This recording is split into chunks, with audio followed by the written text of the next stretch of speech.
Hello, everybody.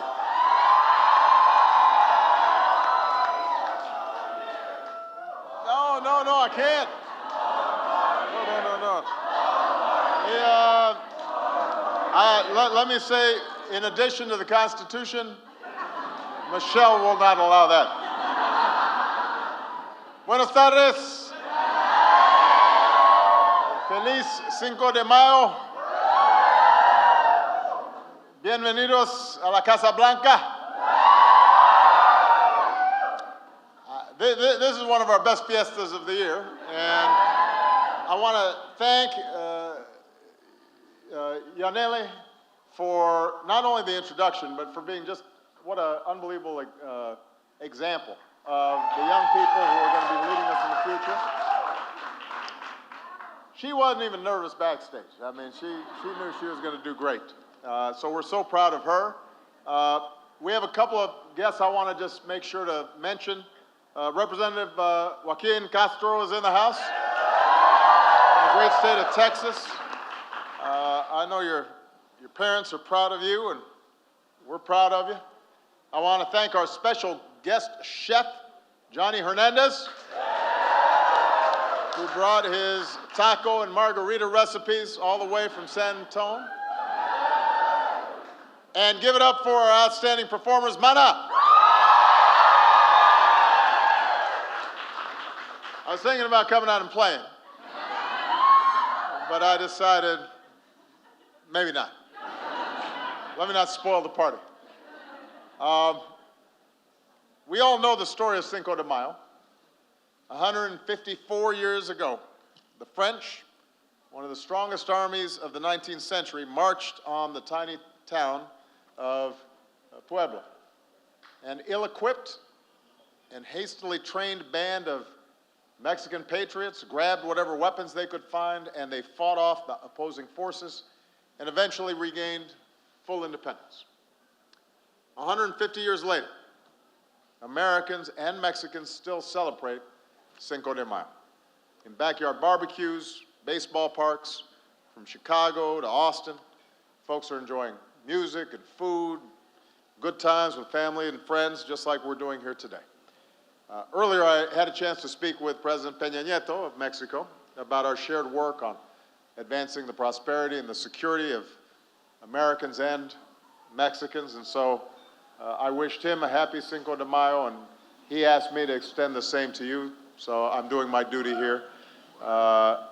It's a reminder of not just a holiday, but the incredible bonds that our two countries share. Hey! And on my final Cinco de Mayo at the White House, in the company of this extraordinary group, I want to remind everybody of everything we've gotten done. We've been busy, and we couldn't have done it without you.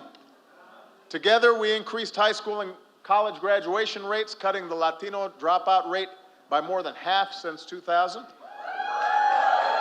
Together, we ensured that more than 700,000 dreamers had the opportunity to reach their potential.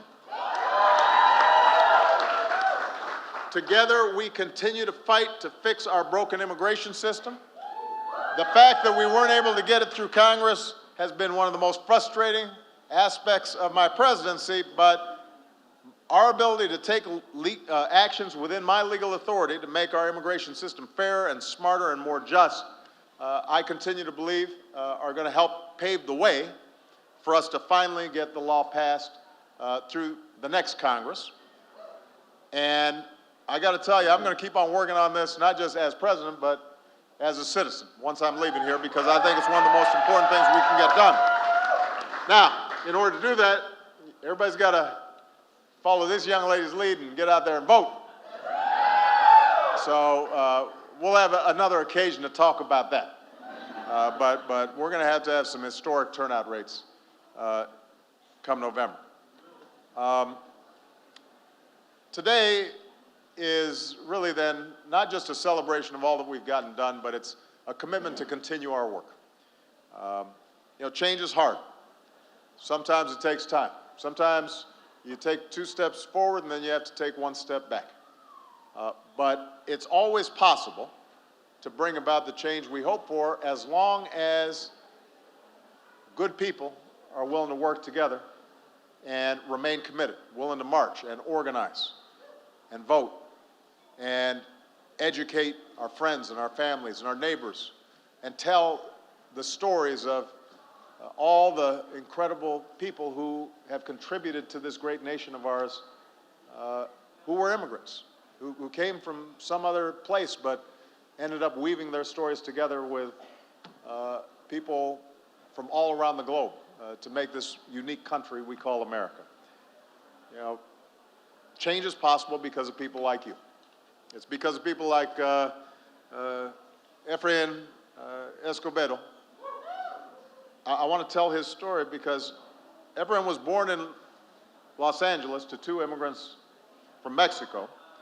As an oldest child, Efrain took on the role as his parents' advocate, translating for them in school and at the doctor's office. And when he turned 18, eager to exercise his new right to vote, he realized that his parents couldn't vote. He said, I had these 2 parents who raised me to love this country and worked so hard to be there, and yet in a very important way, they weren't part of this democracy.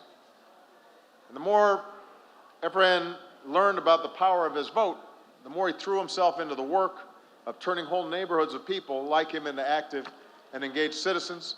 And through the organization where he works, the California Community Foundation, he's worked tirelessly to encourage people to apply for citizenship and become involved in their communities and to vote and to consider running for office themselves. In 2007, with other Latino leaders, he helped lead a campaign to encourage people to become U.S. citizens, and he joined the citizenship campaign I launched last September. And since Efrain's campaign was launched, millions of people have become U.S. citizens and active participants in our democracy. And that just shows you the difference that one person can make. If we use our democracy, he says, it does work, and every vote really does count. Throughout this room, all across this land, we're blessed with people like Efrain. And that's what makes strong communities. That's what makes for a strong country. People working to push this country forward, even just a little bit, and then handing it off in better shape for future generations. And that's really what we celebrate here today. And for that, I want to thank you. For that, I think you've all earned a few margaritas. So, thank you, everybody. God bless you. God bless America. Viva Mexico.